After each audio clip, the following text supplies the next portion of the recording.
Hello, hello. I'm so glad you're here with me today. My name is Sharon Jackson. I am an early education retiree and now have the wonderful pleasure of working with schools, centers, family child care homes, and offices with the idea of growing directors and providing the support and encouragement that they need all the time. So today, I welcome you to part 2 of our 3-part series on building the best program that you can with the people that are in it. So our program is going to start in February with a wonderful course about women working together. And we're just hitting some highlights with this 3-part quick series. Part 1 was creating connections, which of course we want to do between the people. And we do that by providing them time together, information to get to know each other better, and finally, the opportunity to spend some time in conversation and in working together. So that's our connection piece. But connections then, when we have strong connections between people, then we are building an overall community which will encompass all of our center or school. And I'd like for you to think about the term ICE.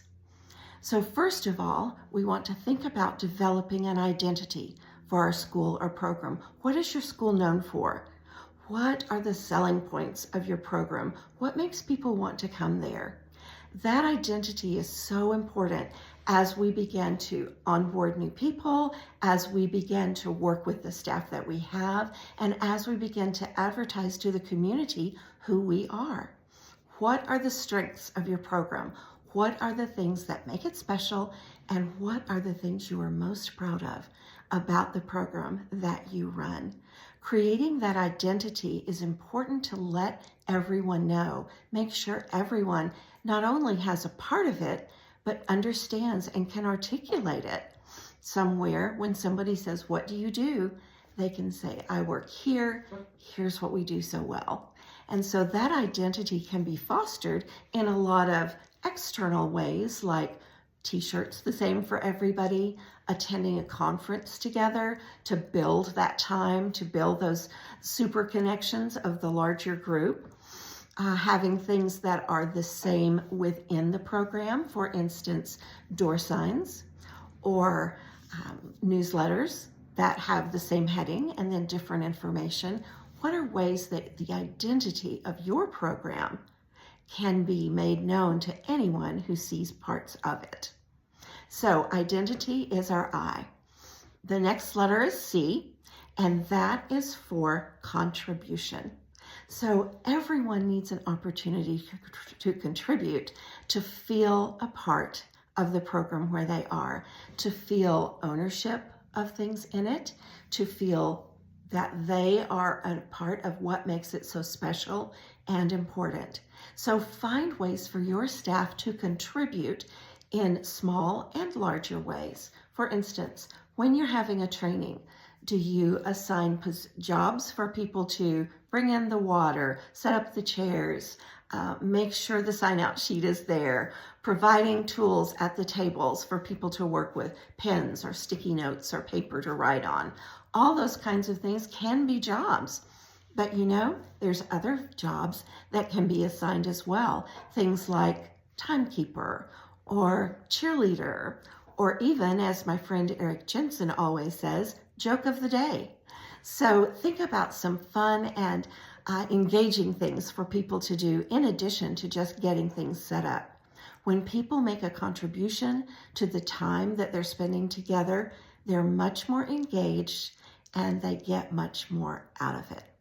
So create an identity, allow lots of contribution, and finally, our E is for events.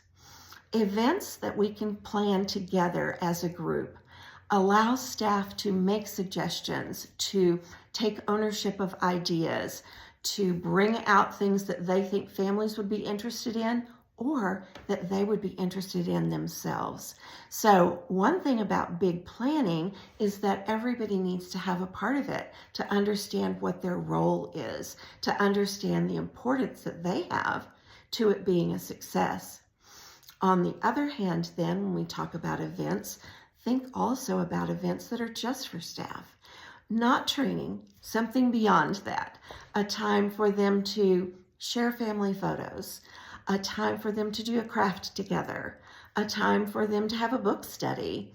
What kind of events would your staff enjoy doing together to get to know each other better and to work as an entire center team to create community? So as we think about ways that we can have community in our center, one of the main reasons that it's so important is that that shows to the world what kind of program you have. They are all in alignment with your identity and your mission. They are all a part of the hard work that goes on through their contributions. And they all enjoy and have fun with events that are planned for them and that they have a part in planning as well. So think about ICE as you're thinking about creating community. The first one being the identity, the second being the contribution, the third being the events. I'm so glad that you were here today, and I hope that you enjoyed this and will be able to join us for part 3, which will be about creating collaboration. And that's the next step. First connection, then community, finally collaboration. I'm so glad that you've joined us here today. Thank you for being with me, and I will look forward to seeing you soon. Bye.